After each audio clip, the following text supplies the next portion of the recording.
Hello guys, আমি শিল্পা। আজকে আমার নতুন রেসিপি ফুলকপির ডালনা। তার জন্য লাগছে প্রথমে পোস্ত আর কাজু ভিজিয়ে রেখেছি। তারপরে নিয়েছি আমি ধনেপাতা কুচি, ফুলকপি, পনির, আলু। প্রথমে কড়াইতে তেল গরম হতে দিয়ে পনিরগুলো হালকা ভেজে নেব নুন আর হলুদ দিয়ে। তারপরে ভেজেই ওটাকে আমরা তুলে রাখবো কিন্তু। এরপর কড়াইতে তেলে কিন্তু আমি যে ডুমো ডুমো আলুগুলো কেটে রেখেছিলাম সেই আলুগুলো দিয়ে দেবো আর ফুলকপি নুন হলুদ দিয়ে একই রকমভাবে ভেজে নেব এবং সেদ্ধ হওয়ার জন্য ঢাকা দিয়ে রাখবো 10 মিনিটের জন্য। এখানেই কিন্তু 50% সেদ্ধ হয়ে যাবে।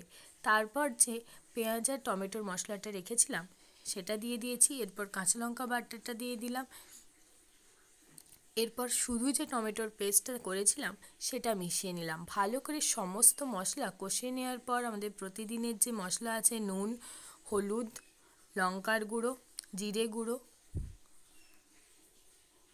আর কাশ্মীর লঙ্কার গুঁড়ো ব্যবহার করেছি এখানে আমি রঙের জন্য, আপনারা চাইলে স্কিপ করতে পারেন। ভালো করে দিয়ে ভালো করে আবারও কিন্তু কষিয়ে নিতে হবে। দেখো তেল ছেড়ে ছেড়ে এসেছে। এরপরে কাজু আর পোস্তর বাটাটা দিয়ে দিলাম।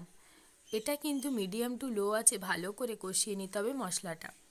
এরপর 2 কাপ পরিমাণ মতো আমি এখানে জল ব্যবহার করেছি। আবারও ঢাকা দিয়ে ফুটতে দেব।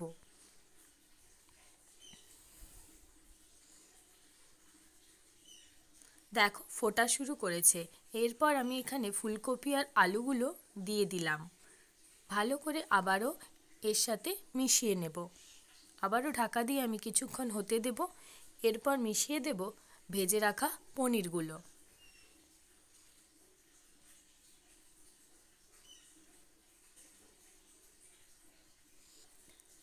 এরপর ওপর থেকে গরম মশলা আর 1 চামচ পরিমাণে ঘি আর ধনেপাতা কুচি দিয়ে দিলেই আজকে আমাদের ফুলকপির ডালনা কিন্তু একদম রেডি। তোমরা এটা রুটি, পরোটা কিংবা লুচির সাথে দারুণভাবে উপভোগ করো আর বাড়িতে বানিয়ে আমায় কমেন্ট বক্সে জানিও তোমাদের কেমন লাগলো। আশা করি আবারও নতুন ভিডিও নিয়ে তোমাদের সাথে দেখা হবে। আর হ্যাঁ, শেষে কিন্তু আমি এখানে 2 চামচ চিনি ব্যবহার করেছি।